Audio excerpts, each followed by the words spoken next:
Good afternoon. Thank you all for being here. I'm Bob Rangillian. I'm the minister, the 4 years been here as minister of the Unitarian Universalists of Transylvania County. Our mission is to support individual spiritual journeys and to promote social, economic, and environmental justice. We're so glad to partner with the Brevard Jewish community and others on this speaker series. Thank you for coming out. We're competing with perfect weather. I really appreciate you coming to this space and being part of this.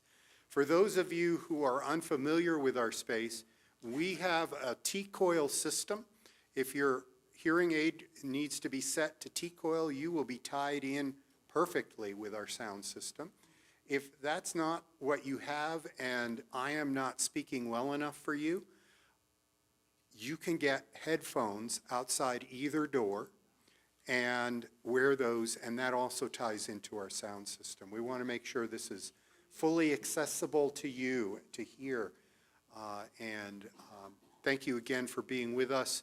Howard, I believe, is going to get introductions and get the program going, and I'm going to run back to the lobby and greet latecomers. This is one of those neat things where I'm going to watch the TV in the lobby for a little bit.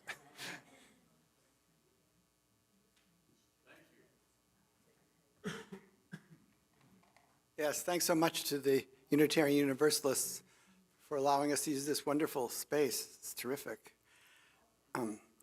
This is our fourth lecture in a series of 5 lectures, which we've had at different institutions, religious institutions in Brevard. We are co-sponsored by these institutions. Since I didn't write them down, I'll forget some, but I know it's the Unitarian Universalist, the Lutheran Church, Catholic Church, which is Sacred Heart Catholic Church, the Episcopal Church, and the St. Philip's Episcopal Church, and of course, and the Center for Spiritual Wisdom, and the University of North Carolina Asheville Jewish Studies, and the Baptist and Bethel A Baptist Church. Short-term memory, not my strength. If I write it down, I'm okay. So we've had great audiences as we have today for our previous ones, and thanks to a grant from Sam Tenenbaum, who you met in the lobby, and Bruce Rogo, we've been able to bring in some really fine speakers, and we have one more speaker right before Thanksgiving, and then we'll have 3 more next year. The churches that are sponsoring it have decided to have their own speakers next year, so there'll be 6 lectures next year, 3 by us and 3 by the group. We don't have a name for the other group, so that's very exciting. Well, today we have a very prominent person, Professor Eric Goldstein of Emory University. He's a member of both the Jewish Studies program and the History department. He actually got his bachelor's degrees at Emory nearby, and then he went to the University of Michigan, which one of the finest places for Jewish studies, and got his PhD there. And then he came to Emory and has been there for quite a while, over 20 years. While he's been at Emory, he was head of the Tam Institute for Jewish Studies, perhaps the finest in the South, at least one of the very finest. And he also was editor of American Jewish History, which is the preeminent journal in American Jewish history. He has written a very important book entitled Is it Problem? Price. I write PR down, I know, it's not good. All right. The Price of Whiteness. Jews, Race, and American Identity. And it's had quite a bit of influence over the years. He also wrote On Middle Ground, A History of the Jews of Baltimore, with a co-author. Tonight's race obviously is a central issue in American history. It has been from the very beginning, as I'm sure all of you are aware, and it continues to be one of the central issues, problems, whatever you want to call it. And it's a complicated issue, and of course, politicians, it gets simplified, but it's very complex. I think you'll find that out today. And that includes the Jews who, we all know that in World War II, the Jews were a race in a very negative way, but have they really been a race? And if so, where do they fit in? So that's the title. Where do Jews fit in America's racial culture? So without any ado, Eric. Oh, there we go. Sorry, I can't get it. Thank you, everybody. Can you hear me? Okay, good. First of all, I want to thank everybody. I want to thank Howard and Samuel Tenenbaum for inviting me, the Brevard Jewish community for sponsoring the series, the Unitarian Universalists for hosting us today, and thank you to all the co-sponsoring organizations and all of you for coming. It's really my pleasure to be here for a couple of days and get to meet the community, and I've been welcomed so warmly, which I really appreciate. As Howard said, I've written a book on this general topic called The Price of Whiteness. It came out almost 20 years ago. It came out in 2006. But the topic has not become less relevant. Like some books, you write them 20 years later, no one's really talking about it. In this case, the topic of race, and specifically the issue of where Jews figure in America's politics and culture of race has become even more of a central issue in public discussion in the United States than it was 18 years ago when I wrote the book. So in the lecture today, I will give a little bit of an overview of some of the things I talked about in the book, but I framed it much more in the beginning, and then I'll come back to it at the end, around kind of what's going on in contemporary society, and just to show you how even much more relevant these issues are today. And I'm going to try to get through the presentation as quickly as possible and then leave some time at the end for discussion. Before I go to the slides, I want to just ask you to look at this picture because unfortunately I was trying to minimize the number of slides, and I want to talk about this picture of all these disembodied heads that's behind me, but I don't want to have to come back to it. So just look at it and kind of make a mental note, and I'm going to mention it a little later on. So my approach is, before I kind of get into the meat of the presentation, I'm doing a kind of a rip from the headlines approach where I'm going to show you a series of things that are, some of them are very recent, some of them have happened even within the last month or so, some of them are within the last few years, but they're all sort of headlines, things from the news, things from public culture that have happened that in some way touch on and show the great variety and great kind of confusion about the question of where do Jews fit in American racial culture. Okay, I'm not going to really stop and analyze and talk about each one, but the purpose in showing them is just to kind of give you a little taste of all the many different ways this question has been figuring in our culture lately, and also to show you how many different possible answers there are to that question, and how there's not really one answer to where Jews fit in America's racial culture, but there are a whole spectrum of answers. And then we'll kind of do some history, and then we'll weave our way back to the contemporary period at the end. Okay. Okay, can you advance the slide?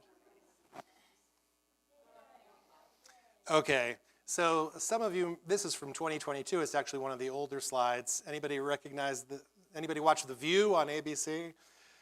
This was a controversy now over 2 years ago, where one of the hosts of the show, The View on ABC, a talk show, Whoopi Goldberg, the topic that they were talking about was about the decision of a school district in Tennessee to kill a mockingbird, and the graphic novel Mouse by Art Spiegelman, which deals with the Holocaust, from the school libraries and school curriculum.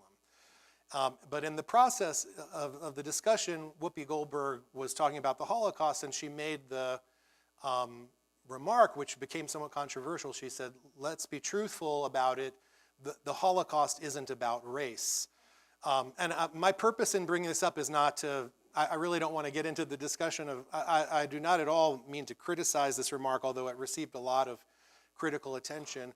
But I raise it here just because one of the themes that I'm going to be talking about is that there is a kind of an American way of thinking about race that primarily has to do with color and the color line. I'm going to be introducing the idea that race is a cultural category. It's what we call a social construction. And that historically it's been defined differently than the way that we often think of it in American culture today. And this is just an example. Kind of my ears perked up when I heard this controversy. Because of course in Nazi Germany, Jews were defined in racial terms.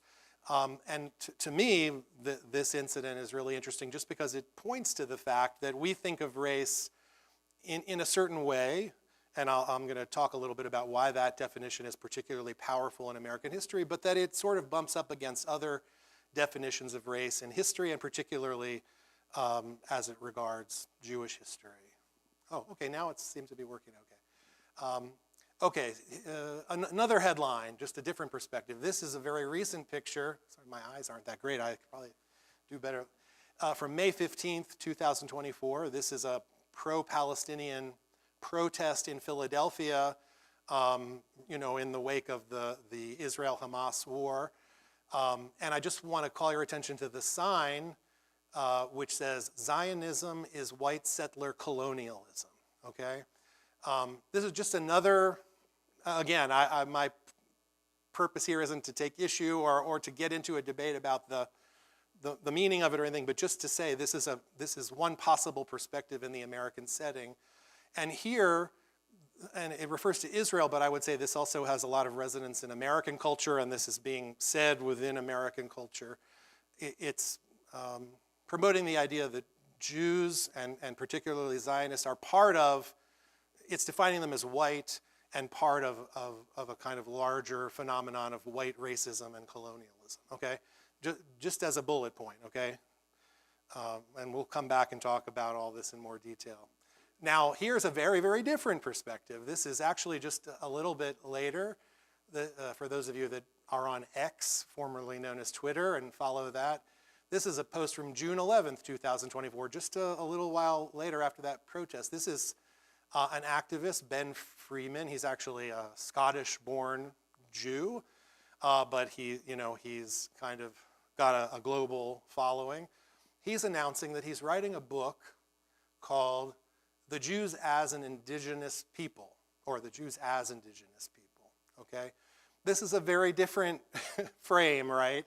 In other words, this is exactly in contradiction to the sort of attitude that we saw in the last slide. It's sort of taking Jews out of the history of white European, that narrative, and framing Jewish history as that the Jews are an indigenous people, in this case of the land of Israel. And so you see how it's a totally different frame about where Jews fit in the politics of race, often conceived in the U.S. in terms of black and white, or white and people of color. Okay. Another bullet point. This is a report from September, from this month, just a few days ago, from the Jerusalem Post, just about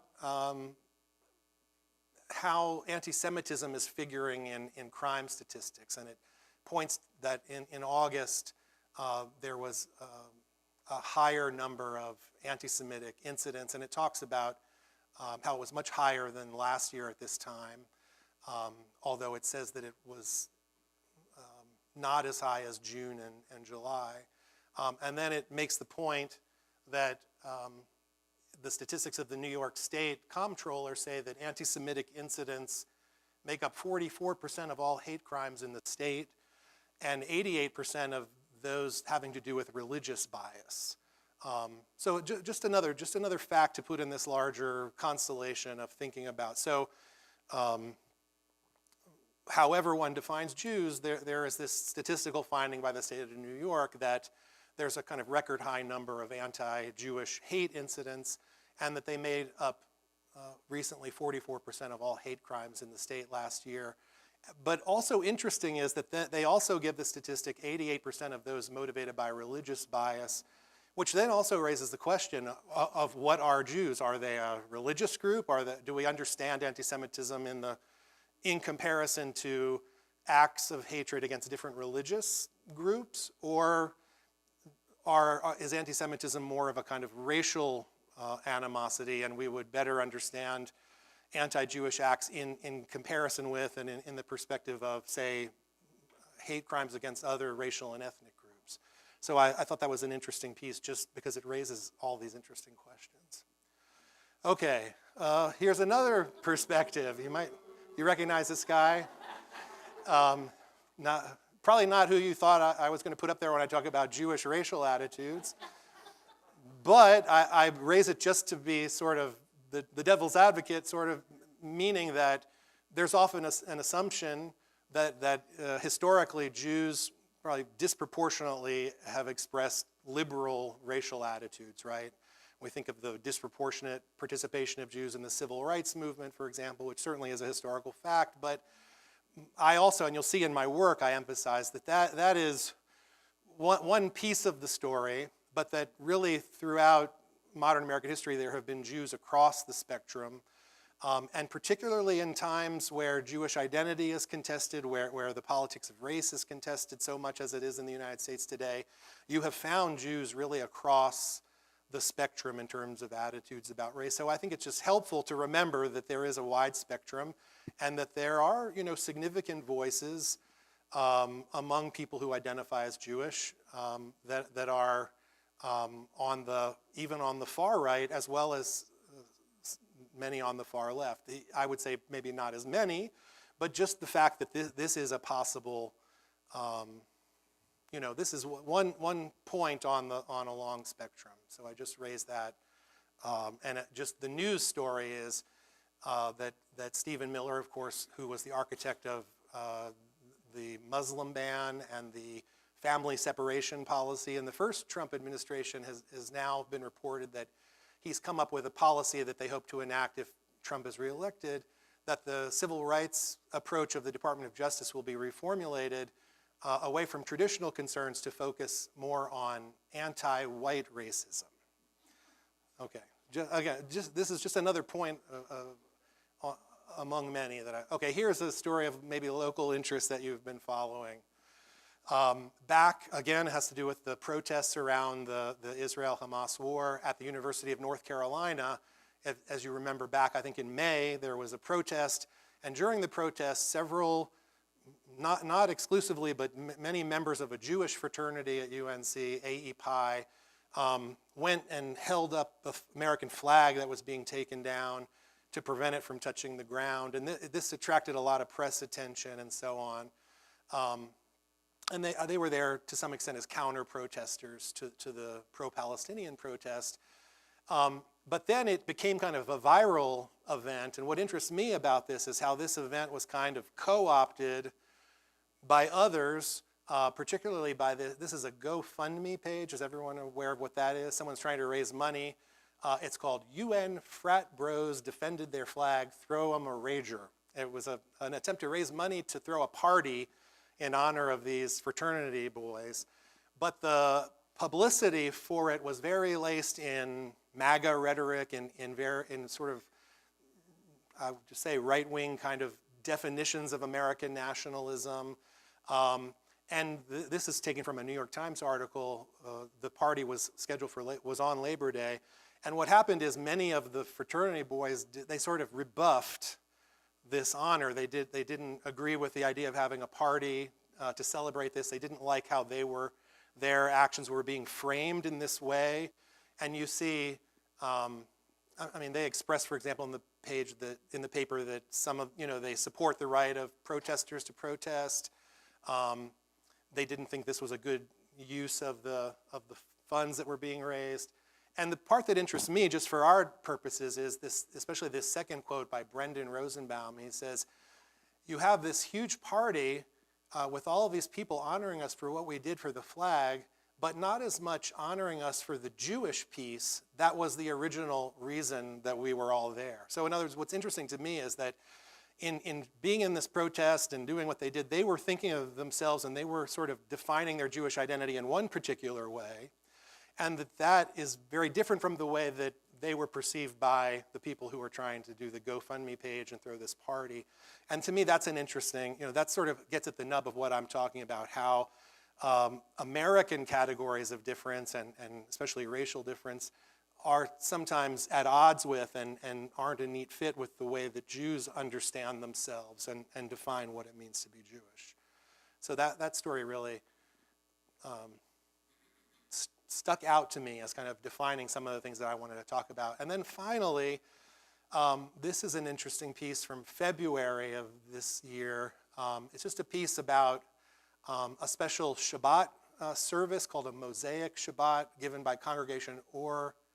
Sorry, my vision is horrible and I can't rely on that. Or Ami in Calabasas, California, which I think is kind of a suburb of Los Angeles. And particularly, it's a Shabbat that was intended to further awareness of the significant and growing number of Jews of color within the Jewish community. There's estimated to be somewhere between like 8 and 10% of the Jewish community today are people of color. And it's a growing and increasingly visible and increasingly active segment of the Jewish community, and there's a lot of work to increase consciousness and to also make Jewish spaces more welcoming. So this is an example of that. But I just raised that as a kind of an interesting factor in Jewish life today, that the Jewish community itself is becoming more racially diverse, and it adds another layer to the question of how do we think of Jews, how do we define them, where do they fit in the in American racial culture. Okay, so I think that concludes all of my rip from the headlines, but you can just see in that sampling many different ways, and as I said, many of these are just from the last weeks and months, that the questions about this are kind of being discussed, and most of these did not come from, say, Jewish publications, but they're being discussed in the national U.S. press and popular culture. And so, I think we're kind of in an interesting moment where these questions are particularly hard to answer and being contested, and also that there are so many possible ways of answering the question, and even among Jews themselves, they're very divided in terms of where they stand in this kind of very contested culture of race. Okay, so I want to go step back now, talk a little bit about my book, and give you some of the historical background of like how did we get here, and how did this problem and this issue and this set of questions develop over time, and then we'll kind of come back to the contemporary period toward the end, and then we can open it up for questions.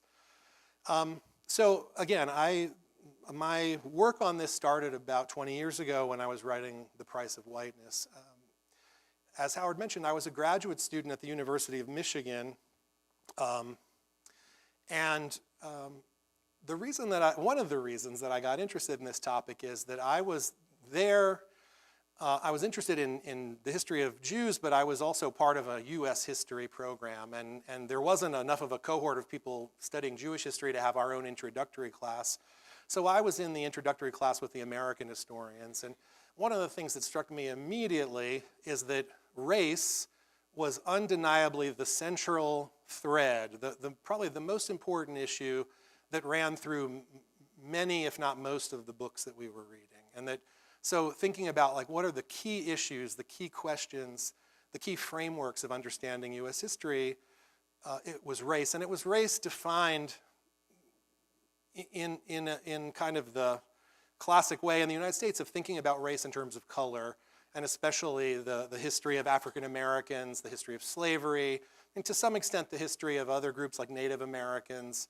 But really, thinking about it in that way, and also for me as someone who was interested in Jews, a classic ethnic and religious minority, I noticed that Jews were never mentioned in any of the books that we read as major works of American history, and it was very hard for me as someone interested in the kind of intersection of these two fields to really think about, well, so where do Jews fit? Are they so irrelevant to American history?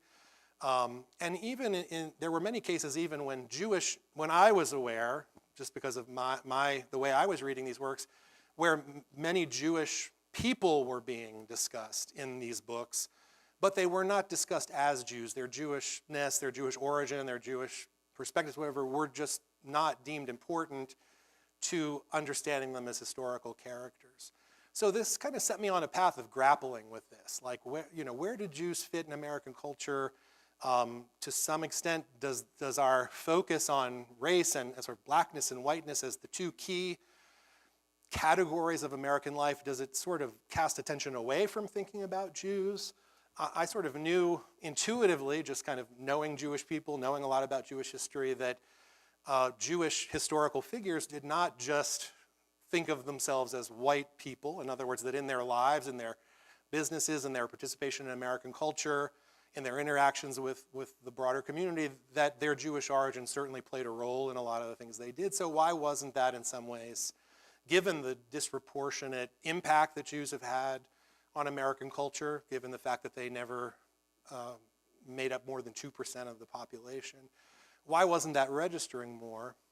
On the other hand, it also kind of sensitized me to the fact that race and the black-white divide is such a crucial shaping aspect of American culture. And so if I was to do serious research on American Jewry, I really had to consider that, the overarching importance of that, to really understand, that obviously, just as it was shaping the curriculum that I was learning, and it was shaping, where Jews appeared or didn't appear in that narrative, it must have also shaped the lives of those Jews living in that society.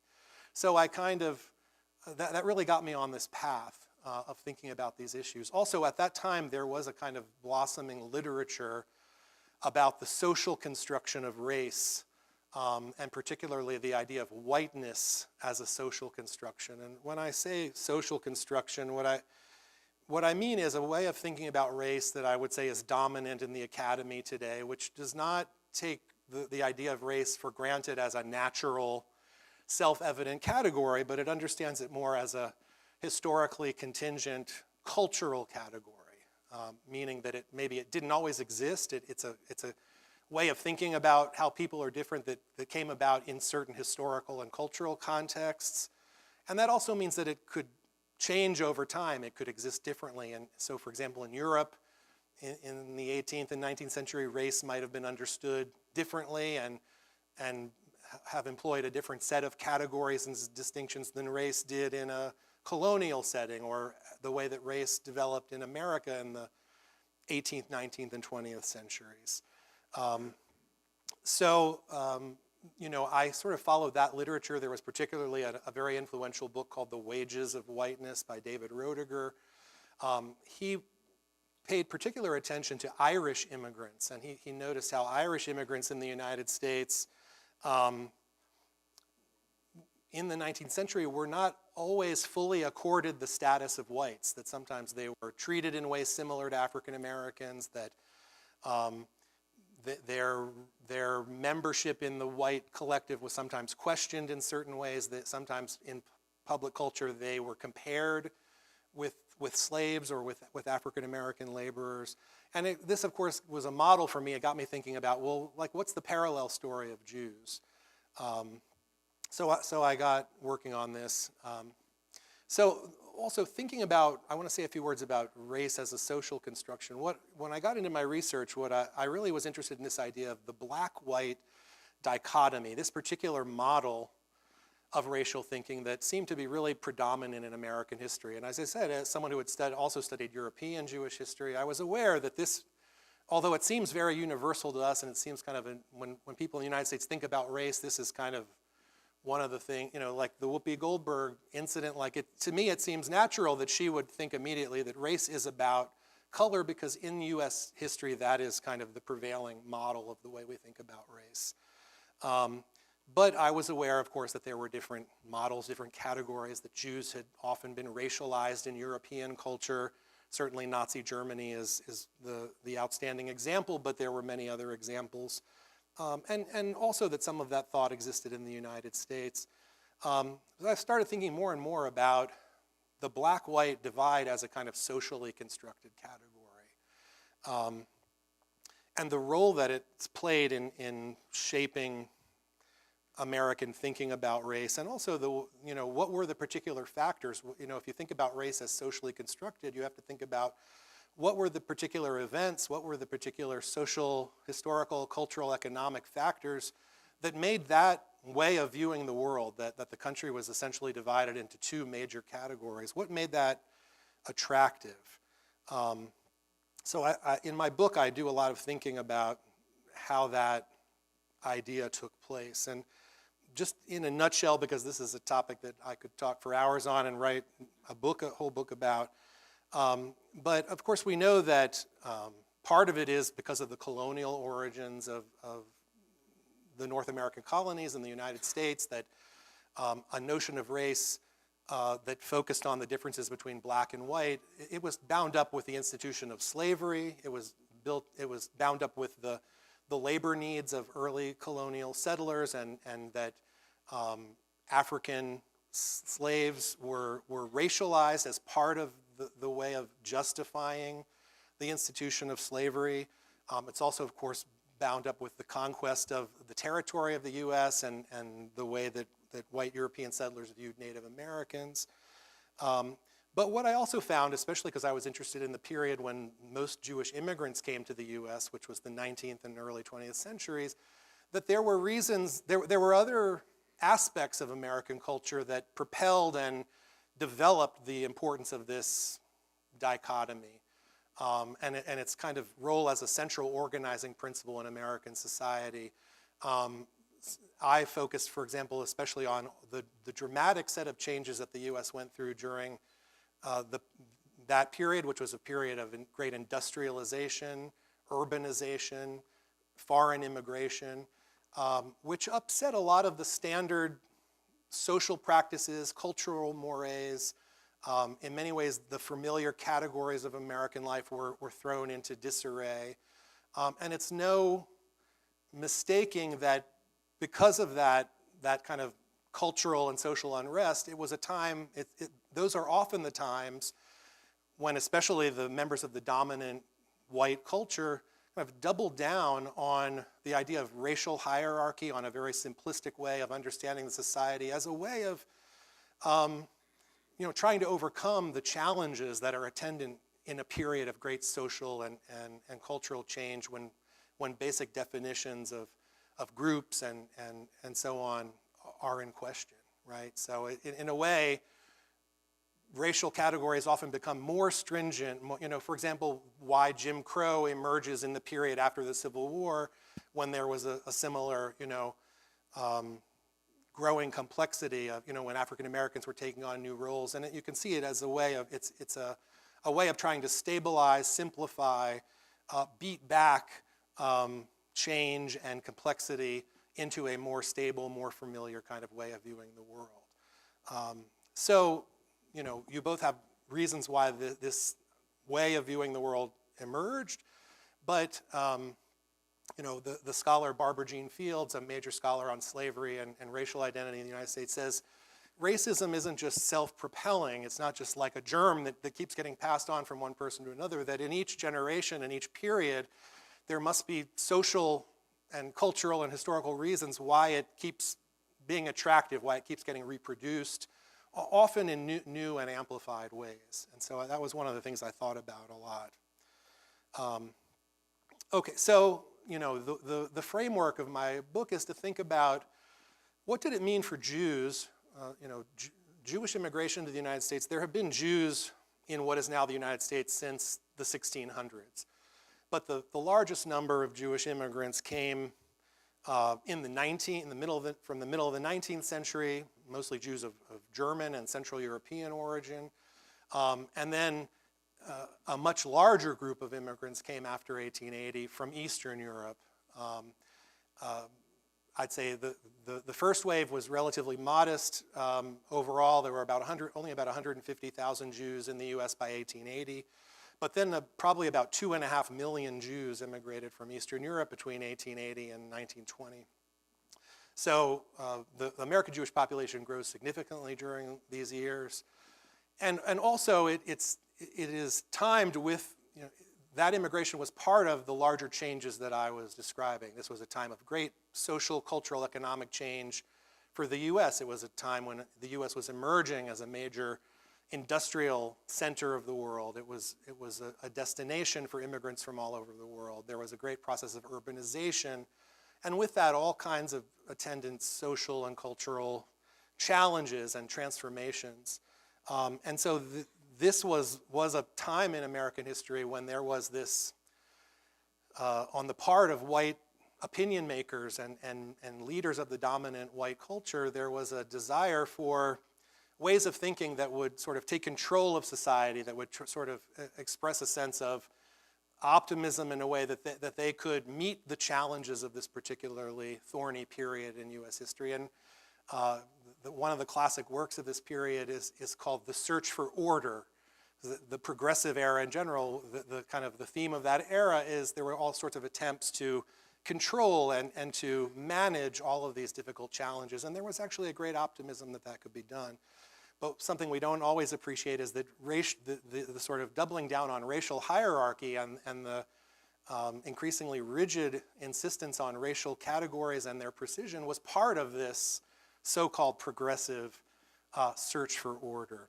So this is precisely the time when Jewish immigrants are coming to the United States in great numbers. And so just think of it from the perspective of Jewish immigrants. They were coming from countries like Germany and Russia, where they didn't really think of themselves as white was not a major aspect of how they understood themselves in their relationship to the larger society. If anything, they thought of themselves as Jews. In other words, they were often the primary outsider group in most of the societies where they came from.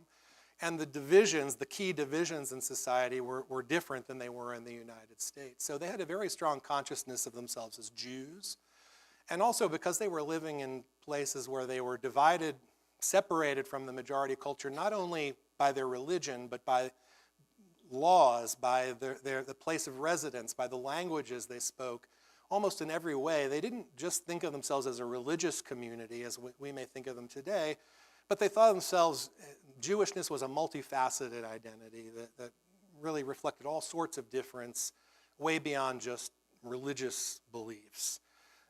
So coming to the United States, you can see that they did eventually come to think of themselves as white, as part of the white population. And to a large extent, that was expected of them by the dominant culture. There were a lot of attempts to, there was an interest on the part of the dominant culture to kind of absorb them as part of the white population, because as I said, there was an investment in preserving these categories as part of the way of viewing American society. But this did not happen overnight, and it was somewhat of a tumultuous process. Okay, so I'm finally back to my slides. Oh, okay, well, we're going to skip that for now, but I've already sort of said all of those things. Here, this is just an example. This is a joke book from, I think, 1902 or 1903. Wayman Brothers. They publish all kinds of joke books. They publish Irish jokes, German jokes, Dutch jokes.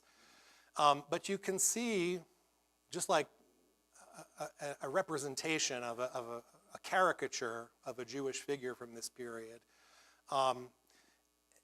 Clearly sort of understanding Jewish difference in racial terms. I mean, in terms of the physicality, the way that this presumably Jewish merchant, businessman is portrayed as, being physically identifiable, physical features, gestures, also even the clothing and kind of cultural style. It just points to the fact that it was very common to understand Jews in racial terms during this period. Now, I have to say that this is just one example, and I write in my book that actually although Jews were frequently talked about as a distinct racial group, as were sometimes Irish, as I mentioned, and other groups, there was kind of these images weren't uniformly negative. Like also sometimes the Jewish race was praised as having certain, innate qualities, but sometimes they were held up as very positive qualities of being good at business, for example, could be criticized as being greedy or being a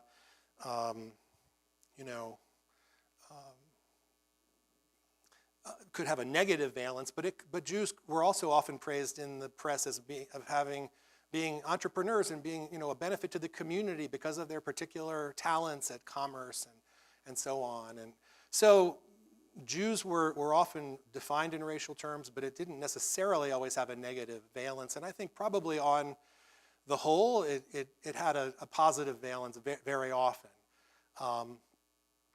Now, okay, so of course this way of thinking, it sort of borrows maybe a little bit on European racial categories, but what I want to show with this is at this period of the turn of the century, there were different maps, different sort of racial systems, different ways of understanding race that were coexisting at the same time, and they overlapped to some extent, but sometimes they could also contradict one another. So you could have this image, but to some extent, Jews were also often seen as also white. In other words, these things could coexist.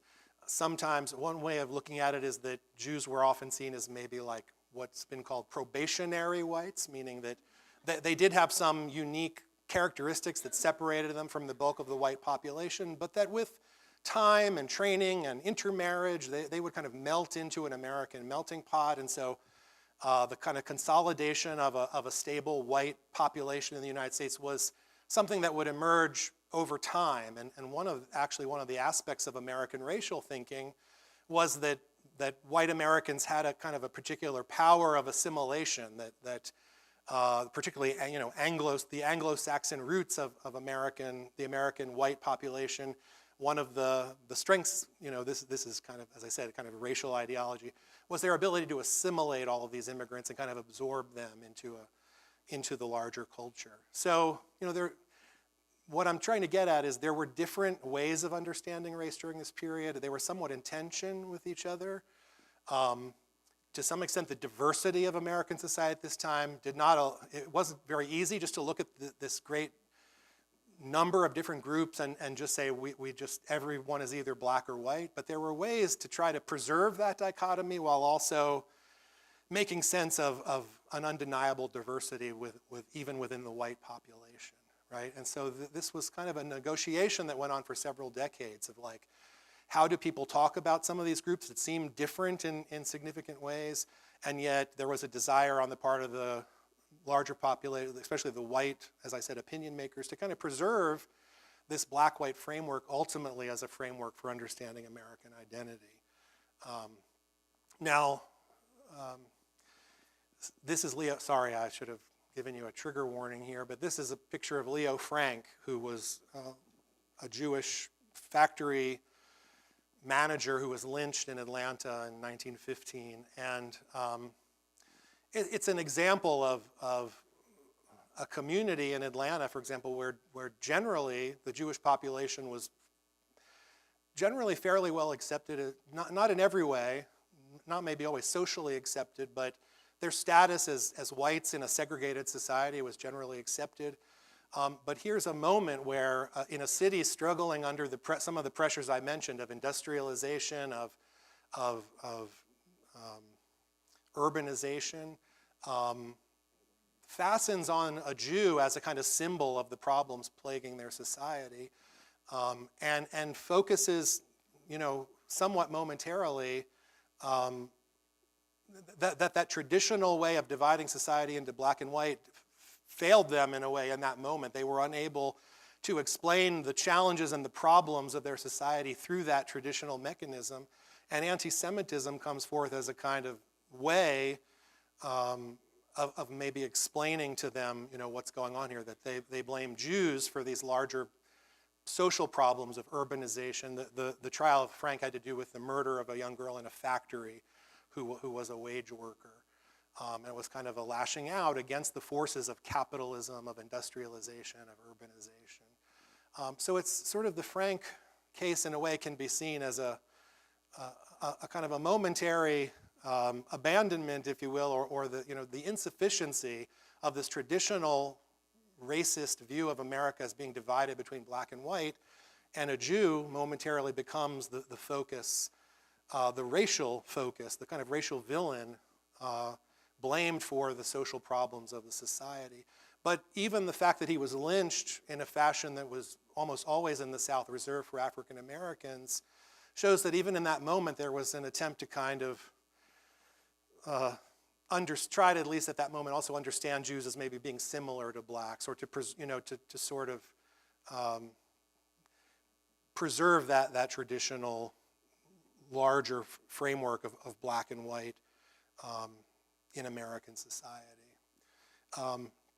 And there are ups and downs throughout the century.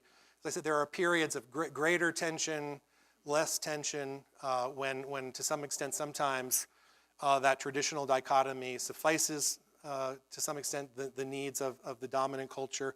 But anti-Semitism does tend to come out, especially at times of great social and economic crisis. And the interwar period was one period, really was the period where anti-Semitism in the United States reached its height between the two world wars.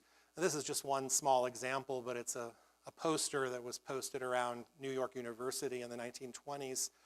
And this was a time of significant school quotas against Jews in colleges and universities. In fact, one of the really distinctive hallmarks of this era is there was a degree of what today we might call structural discrimination against Jews, which is a kind of a hallmark of racial discrimination, where Jews during this period were not allowed in certain neighborhoods because of covenants and restrictions. There was job discrimination against Jews. You could see ads in the newspaper that said, Hebrews need not apply. And there was educational discrimination. So when I say structural discrimination, meaning it wasn't just propaganda about Jews, cartoons and things, but there were actual things happening in society that interfered with Jews' ability to make a living, raise a family, find a home, become educated, and so on. So this is a kind of and you notice also that on the one hand, Jews are again being singled out as Jews. This is one of those examples where they couldn't be totally contained within these categories of black and white. But then at the end there's this kind of assertion. There's this attempt to restore that divide by saying make New York University a white man's college, right? So you see kind of these competing ways of understanding race, and that Jews, they were one of the kind of my propositions is they were a particularly thorny group. They didn't really fit. They were very hard to fit into the standard categories of race. They were Europeans. There was a connection between Jewish history and, for example, the history of Christianity and of Western civilization. They were fairly upwardly mobile economically, but at the same time they were seen as culturally different. They were understood as physically different. They didn't really fit they were hard to categorize within the American system. So you continually see discussions of Jews. You can see the wrestling with how do we understand this group, and is it possible to fit them into this traditional divide between black and white? And sometimes the answer is yes, or at least in a provisional sense, but sometimes it sort of springs forth, the difficulty and the way that they were not able to be contained within those traditional categories. And I'd say that interwar period was kind of the height of difficulty in doing that. Okay, I want to shift to talking about, so how did Jews respond to this? How did they navigate this? Because as a scholar, my major interest and the focus of all my work is, really I'm a historian of Jewish identity. I like to think about when Jews came to the United States, what did Jewishness look like in the United States? How did they adapt to the environment? And how did the mores and values and standards of American society, how did it reshape what it meant to be Jewish in the United States? So really what my book is all about is how did this culture of race that was so dominant, even as it was contingent in the United States, how did it shape Jewish identity? And there are two kind of main issues that I draw out of this. First of all, I want to just say that in general, there was a lot of pressure on Jews. I think Jewish immigrants to this country quickly learned, if they didn't know it before they came, that becoming American, in kind of understanding all the values and mores and system of etiquette and behavior that went into becoming American, they quickly learned that there was a racial element to that. That part of becoming American, or at least the track that was set out for them, because, as European immigrants, they were kind of expected to become part of the white population. So part of what was set out for them as the path to becoming American was to also become white, to kind of conform to the expected behaviors of white people in the United States. So this is just as an example. This is an advertisement from 1927 from the Jewish Daily Forward, which was the largest Yiddish language newspaper. That was the main language of immigrant Jews in the United States at that time. This is probably an ad that was not created for this paper. It was probably an ad that ran in a number of American papers. It's an ad for a product called Does Soap. But what it's doing, just like a lot of ads, they're selling a kind of a version in their eyes of the American dream, right? This is a kind of like apparently an African-American woman who is a domestic servant for a white middle-class family. It's sort of selling a vision of what white middle-class status looks like in the United States, right? And just realize the people reading this are mostly working-class Jewish immigrants who work in garment factories. Ads like this, and also in the Yiddish press you can find ads, same ads that were in every American paper, but ads for Aunt Jemima pancakes and ads for Lucky Strikes with Al Jolson in blackface selling Lucky Strikes. There's also one that's 9 out of 10 cantors smoke Lucky Strikes because it's very smooth on your throat apparently. But anyway, I just show this to make the point that you can see how in their pursuit, in their desire to become part of the middle-class white population, this is part of the imagery that's being provided to them by the dominant culture of what it means to be part of the white, middle-class culture. That being part of a middle-class culture also for them means becoming white, conforming to a certain sense of themselves vis-a-vis the African-American population. Now, I want to say that so adopting a certain stance toward African Americans and people of color was a major way in which Jewish immigrants kind of established their membership in the white collective. What I want to say is that just like the panoply of different possible answers that we saw in the beginning, this is kind of a key point, takeaway, is there was no one predictable way that Jews responded to this issue of how to position themselves vis-a-vis African Americans. Like we often think that there's kind of a standard Jewish, a sort of a racial liberalism that is typical of all Jews. I would say that is a particularly 20th century set of circumstances, but that over the long story of American Jewish history, Jews have been all over the map on this question. And ultimately, and this going back to the idea of race as a socially constructed identity, that really it all depended on what Jews you're talking about, where they were, what situation they were in. Acculturated German Jews who had been in the country for decades, or their children who were born here, would maybe have one set of attitudes that kind of reflected the social pressures that were acting on someone like that, who was maybe on the cusp of acceptance in the United States, but not maybe fully accepted, but may have been highly aware of the racial mores of the United States. And then maybe a new immigrant from Eastern Europe might have been much less aware, or much more thinking about themselves as Jewish as opposed to the larger society, and so that's an example of a difference where two Jews may have acted in a very different way. This is a picture of Julius Rosenwald. I don't know if you've heard of him, but he was the owner of the Sears Roebuck Company. You might have heard of that. Yeah, right. So he was a philanthropist, and he financed the construction of hundreds of small African-American schoolhouses across the South. And here he is with Booker T. Washington around 1910 visiting Tuskegee Institute in Alabama. And this is, probably not an unfamiliar image in thinking about like where Jews stood on these issues. But I would say Rosenwald was actually somewhat atypical of Jews of this period. And so one thinks about, why was one person like Rosenwald? You might compare him to someone I found out about. His name is Abe Reimer. He was a Russian Jewish immigrant who in 1908, just 2 years before this, was one of the main participants in the Springfield riot, which was an anti-black riot in Springfield, Illinois, right?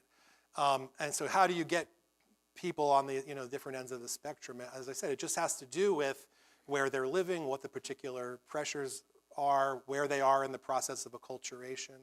I would say men and women, because Jewish men and women often had a different type of relationship with the larger society. They felt social pressures differently, and so they, for example, in the course of my research, I feel that women were more likely to take social justice stands in favor of African American rights than men overall. If Jewish radicals were a group that was particularly outspoken in favor of African American rights, because they sort of eschewed the idea of integration into a white middle class society. Rabbis were a group that, for interesting reasons, were more vocal than their congregants. But just imagine that a rabbi has a different social position in the community than, in this time, his customers who relied on the white non-Jewish population for their business, for their livelihood. So, you can look at certain individuals, but it's always necessary to think about, why did they take the position they took, and to understand the fact that there was, as I said, no one predictable stance, that it all depended on what Jews you're talking about. This is just this is a cartoon from another Yiddish publication from around the same time, 1910. It emphasizes the way that East European Jews were still kind of thinking of themselves as not even involved in this race thing that's going on in American culture. They were sort of viewing it as being apart from it, and they're kind of lampooning white Americans for their treatment of African Americans. So the top one says civilization. Like, this is how civilization is understood in America, the white person stabbing the black person. But then barbarism is when the black person is stabbing the white person, right? So it's like a critique. At the same time, they're using kind of like racist caricature in the cartoon. But you can see it's a kind of social commentary from someone who considers themselves an outside observer, not integrated into, okay. So far I've got about 35 minutes. I mean, okay, well, I'll try to wrap it up shortly. Okay, I'm going to skip ahead a little bit just in the interest of time, but I want to say that World War II was a huge turning point. The other thing I really need to mention is that this is one side of the equation, Jews and African Americans, but the other thing was, how did Jews define themselves? I mentioned that sometimes Jews were defined in racial terms. And one really critical finding is that not only were Jews often seen as distinct in race, but Jews often used the term race as a way of defining themselves. And this is kind of surprising to our ears, because in the post-war period, that term almost it did vanish from the American and American Jewish lexicon in terms of a term used to define Jews. But it was very common in the pre-World War II period for Jews to use the term race to describe their group identity. Now, it was also contested, and it depended on which Jews you're talking about. But nonetheless, it was a very widespread tendency. And there's a couple examples. That was a book called, a magazine called The American Jewess. It's a woman's magazine, but it had that picture of kind of just a very kind of stereotypical racial image of a kind of dark-haired Jewish woman. This is a book from the 1930s. This is like a type of book that would be given to Jewish boys when they got bar mitzvahed. It's called They All Are Jews, and it's like all these famous people, irrespective of like what their connection to the Jewish community was, but it's sort of making a racial argument about they're all great because Jews as a group have some kind of great racial inheritance.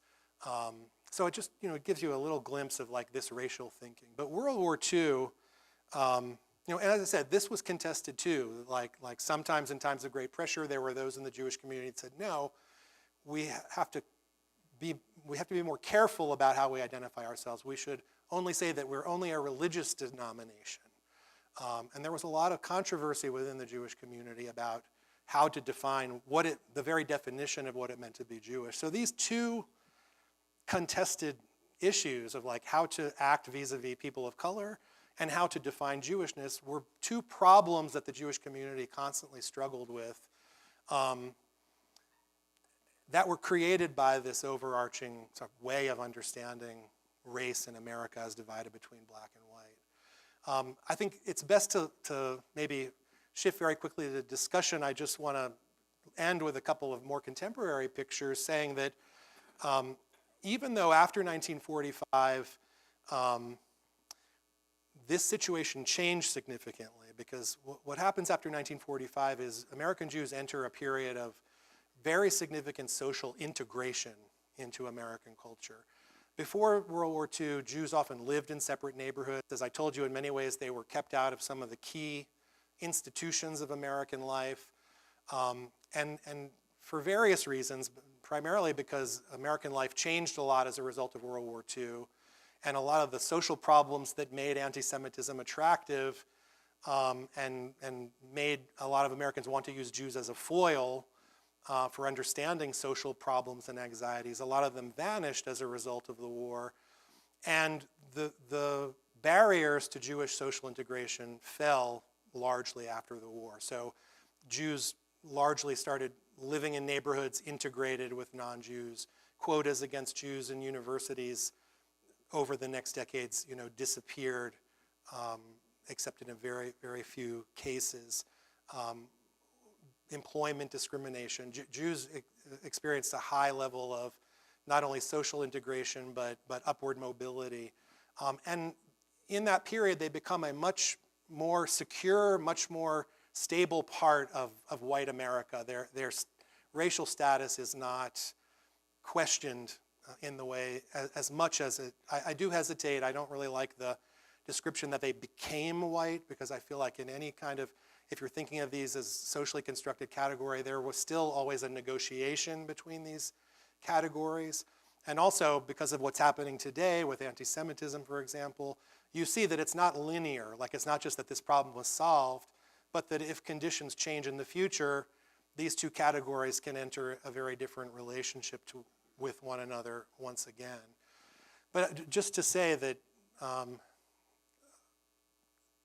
in the contemporary period, I see that although the situation of Jews in the United States has changed significantly, the overarching importance of the black-white dichotomy as a way of kind of understanding American society has not ceased to be a kind of continual problem and challenge for Jews. And now the challenge is somewhat different in that now that American Jews are largely integrated, at least those of European background are largely integrated into white society, the pendulum has kind of swung, and many Jews are sort of striving for ways of asserting their distinctiveness and their difference in American society. And because our categories of difference are so structured around categories of color, it's often very hard to do that. It's often very hard for Jewish difference to be recognized or to carry the same cachet, sort of moral cachet or political cachet, as other forms of difference that are more recognized and are more a kind of part of the fabric of the way Americans tend to think about race and difference.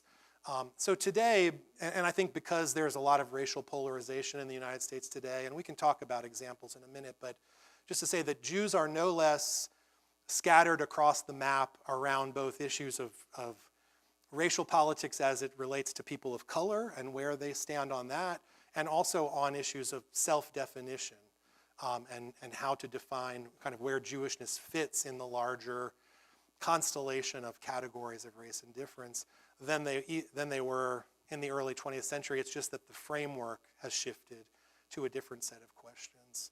So I think with that, let's move to questions and answers, and whatever I've left unstated, we can elaborate on in that format. Thank you. Thank you. See, I could.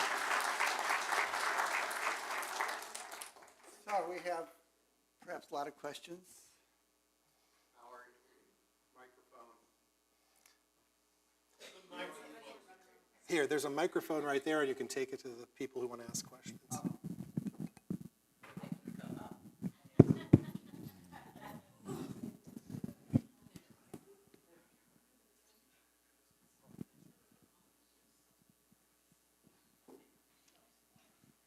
Okay, where does scientific racism fit into? Oh, I'm so glad you asked, because that's one of the things I had to skip over. Right, so I mean, one of the question was, how does scientific racism fit into this? There were a lot of what helped shape ideas about race in European and American society were scientific studies of racism. I mean, even Nazi ideology was rooted in, today we call it pseudoscience because it's been discredited, but in some ways that doesn't give credit to the fact that at the time people believed that this was scientific method, this kind of racial thinking. And no less in the United States were there scholars, social scientists, anthropologists who were discussing and elaborating theories of racial difference. And Jews also figured into that literature. So one of the tasks of some American race scientists were to kind of try to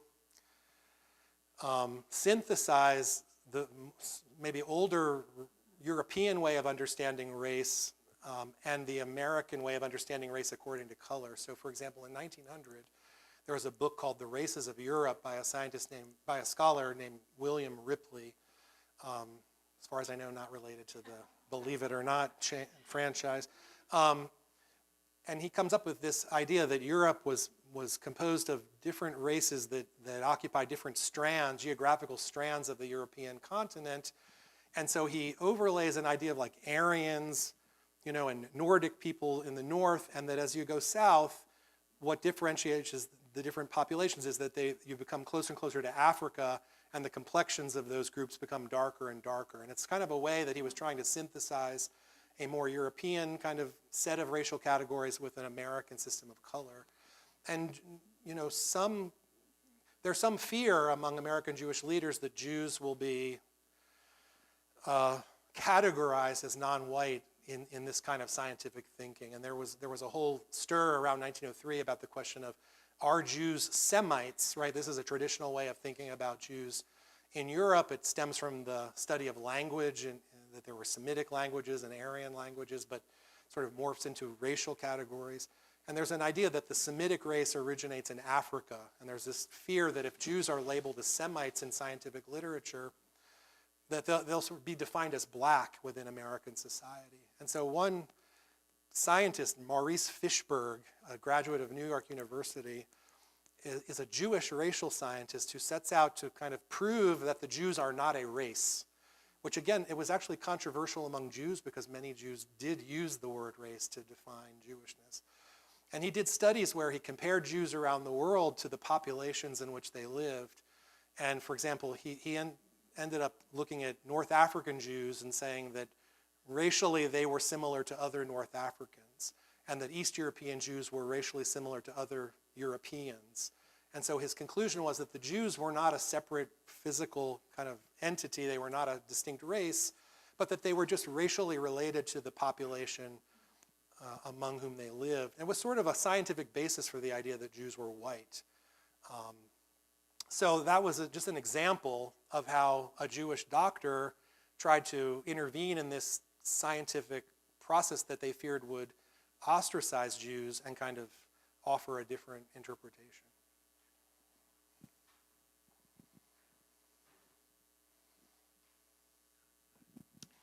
Well, here in North Carolina, we had Zebulon Bear Yeah. Vance, Yeah. the three-time governor of North Carolina, who wrote a speech in, let's call it the 1880s, Yeah. called The Scattered Nation. Yeah. And he said, you can't judge Jews as a race. You have to judge them as individuals.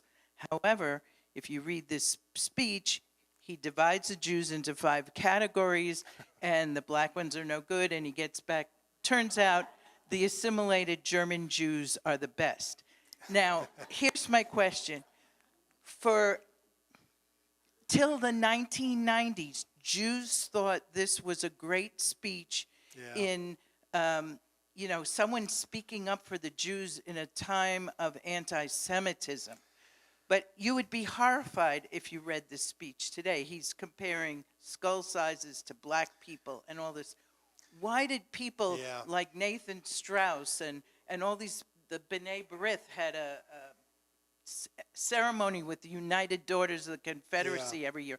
Why did people think this was a good speech? The Jews, anyway. I mean, it goes without saying that you have to view it in the historical context of the time. And Jews as a minority, they very much wanted to be accepted by the dominant culture. So if there were members, statesmen, leaders of the dominant culture praising them and saying how great they were, they really didn't want to take issue with it. They were happy about it. Right. Well, that was not a isolated example. And also, there's a Southern context, right, where white racism is part of the fabric of white Southern society. So, for example, Thomas Dixon, whose works wrote The Klansman and inspired Birth of a Nation. He has a novel where he writes about Jews in a way similar to Vance, where, interestingly, he praises Jews as like a superior race and uses them as a foil while recognizing that they're somewhat different. They're sort of held up as like an example of part of some kind of larger white collective, right? There's some recognition that within white society there are these different groups with different heritages. But ultimately what it is he's talking about Jews. He's using them as a club with which to hit African Americans and to ultimately make an argument about black inferiority. And that's what Vance is doing in that speech. So again, it's sort of what I was talking about. It's like this was a time when Jewish difference couldn't fully be ignored. They couldn't just be described as a invisible part of the white population, but he's sort of co-opting them in a way. He's sort of setting up the idea that they are integrating, they're going to bring their wonderful inheritance and their values to become part of white society. They're almost like exemplary whites in a certain way. And it's all in the service of preserving and accentuating this larger divide between whites and blacks. And in Southern society, unfortunately, that was a very dominant theme, and Jews living in this context, was not surprising, unfortunately, that they conformed to the values and ideas, or they certainly didn't rebut someone who was a major opinion maker who was sort of saying something that tended to, suggest that they should be included and that they were exemplary members of society. Eric, this is probably less a question but as you were talking about that, I couldn't help but remember the great conflict in the 1950s in the White Citizens Council. The White Citizens Council was kind of the Klan in suits. Yeah. And there was a bitter fight between the moderate wing, which welcomed Jews into the White Citizen Council. Yeah. And the much more racist, closer to the Klan group that argued that they really weren't white. And so you had this division played out. And what was interesting to me, was how many Jewish, mostly you were talking about the rabbis, they were a little more independent. They opposed this, but a lot of heads of congregation approved it, because that would include them as long as they supported the mores of the dominant white culture. They would then be accepted into it. Yes, and in fact, especially in the Mississippi Delta was probably the area where the politics of the White Citizens Council was the greatest for Jews. And for example, the congregation in Greenville, Mississippi, wrote a scathing letter to the Union of American Hebrew Congregations saying, please stop saying that all Jews are in favor of civil rights because you're putting us in danger. And if you keep saying that, we're going to have to remove ourselves from your movement. Yeah, also you're hitting on kind of the spectrum that I was talking about, that Jews were understood in different ways by different people. And I think actually it was a pretty dominant idea that, like the position you said of the White Citizens Council, that there were a lot of kind of people who were anti-Semitic in certain ways, but they still, perhaps in the service of this larger ideology of racial division, held out some idea that if Jews just act in the right way or they conform to a certain model, they could be accepted. And even sort of notorious anti-Semites like Henry Ford, Charles Lindbergh,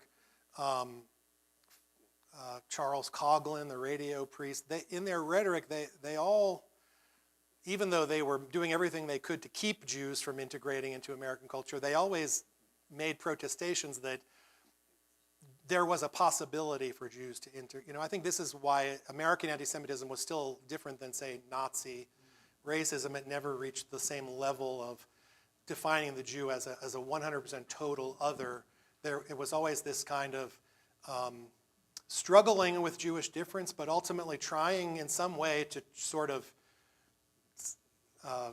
suppress Jewish difference and restore these larger categories of American life. So that is not that's not a unusual position that people took on Jews at the time. Can you talk about those disembodied heads for a minute? Oh, I'm sorry, I asked you to remember them. Yeah, that is Theodore Roosevelt's cabinet. And it's just an example, like I was showing you all those like horrible racist images of Jews, but I wanted to just say that I think even more common, it kind of goes along with what I was just saying, there was a kind of discourse around Jewish difference at the turn of the century which recognized that Jews were different in often using the term race, but just like I was describing Thomas Dixon, held out the idea that yet they could be melted into the white American melting pot, and that it wasn't something that was going to happen automatically, but with time and training, Jews could be a constructive addition to the white American population. And Theodore Roosevelt was particularly a strong advocate of this melting pot ideology. In fact, when Israel Zangwill, the British Jewish author, wrote a play called The Melting Pot, apparently Theodore Roosevelt was one of the only people that thought it was a good play. And then Zangwill dedicated the next edition of it to Theodore Roosevelt. But Roosevelt kind of employed a lot of this symbolism of the melting pot in his public activities. So this is a photo that he had taken of his cabinet. And first of all, he made a point of appointing a Jew to his cabinet, Oscar Strauss, who's the third one in line. And he also had a Catholic member of his cabinet, Charles Joseph Bonaparte from Baltimore, who was a Roman Catholic. This was a kind of intentional thing to make this argument about a melting pot. But this is a particular type of photography where they're all lined up to look the same, to make the point that like they weren't different, they were all the same. They had the potential to all kind of be part of this symphony of, white American, nationhood. So it's sort of the assimilationist vision of like how Jews could be, and other ethnic minorities could be kind of melted into a white American standard. Just out of curiosity, I've never met anyone who was familiar with Friedrich Nietzsche's attitude toward the Jews. Are you aware of what Nietzsche? I'm not. Well, Nietzsche, in the Genealogy of Morals, said that the Jews are the natural masters of Europe. And he based that on how they had evolved as a race. Right. Well, okay, one thing I didn't really have time to get into, but in many ways, anti-Semitism functions differently, for example, than anti-black racism. And sometimes there's a thin line between these sort of more positive assessments of Jewish racial difference and negative. And one sort of theme that often is in racial definitions of Jews is Jewish power, right? I mean, also conspiracy theories, the idea that Jews are somehow a powerful element operating behind the scenes. They look white, but they are not really a loyal part of the white population. And again, we see throughout American history ways in which this notion of the Jew emerges sometimes in the service also of preserving a traditional narrative of white supremacy. So in the Pittsburgh shooting that happened, I think a few years ago now, just an example that the person who did the shooting posted before that the reason for this was he blamed Jews for assisting Latino migrants who were coming across the southern border. In other words, this idea that the threat to white society was being enabled by Jews. Eric Ward, who's an activist, a kind of pro-democracy, anti-racism activist, has written a really great piece online, which you might check out. It's called Skin in the Game, How Anti-Semitism Animates White Nationalism. And he makes a similar case, and I see a lot of resonances in some of the things that I've researched, where he says that he believes that anti-Semitism, even though it stems from, has different arguments and focuses than anti-black racism, that he sees them kind of working in concert with one another, and that at a moment in American history where traditional white racist arguments about white superiority are on sort of very challenged given the large role that African Americans play in our society, the fact that we've had a black president, the fact that so much has changed in the wake of the civil rights movement. And so, that would tend to discredit the idea of white superiority and black inferiority. And the way that they sort of prop up their continued belief in the sort of obvious superiority of whites over blacks is to bring anti-Semitism in the mix and say that all of this is that Jews are largely responsible for helping African Americans, for being the enablers, in the other case I gave, of Latino migrants.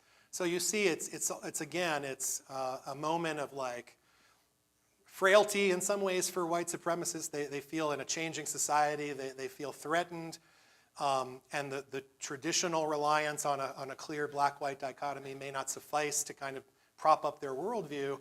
And anti-Semitism in some way is leveraged and put in the mix, but ultimately in the service of reinforcing this larger, more simplistic view of a world divided into categories of color.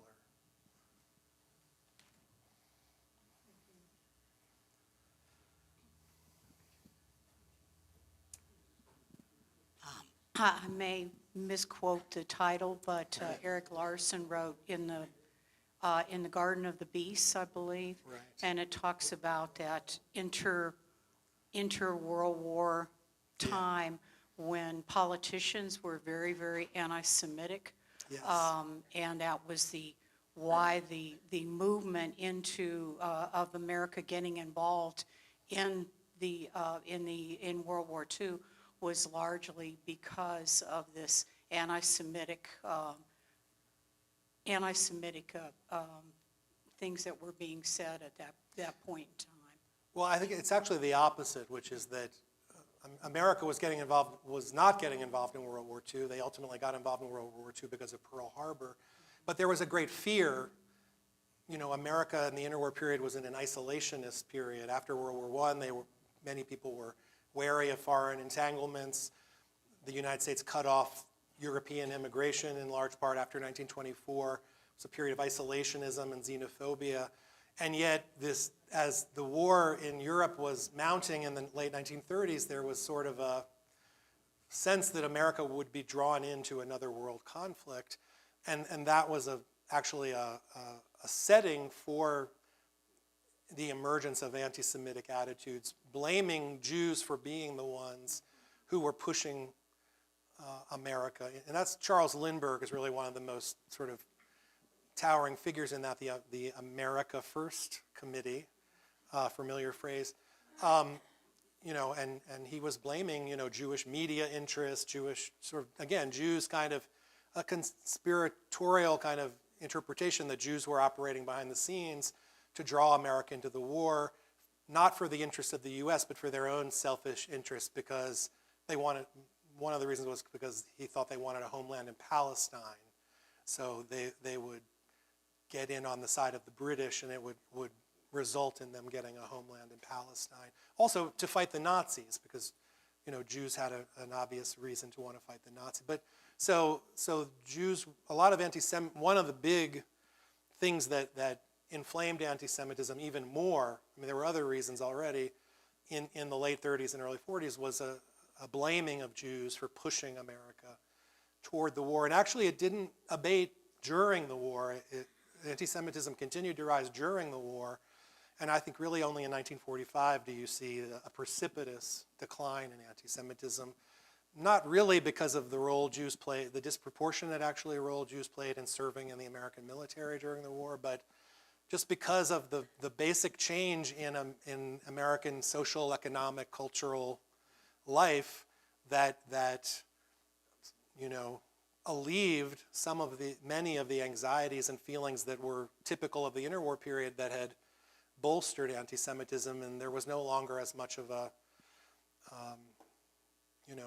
rationale for anti-Semitism after the war. Okay, I think we have time for one more question. I'm so sorry.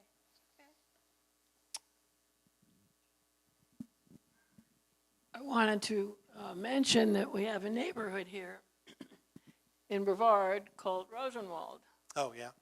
as someone mentioned, but I wanted to say the details that he came as a young man and moved up in Sears and invested his money, I'm sure, very wisely.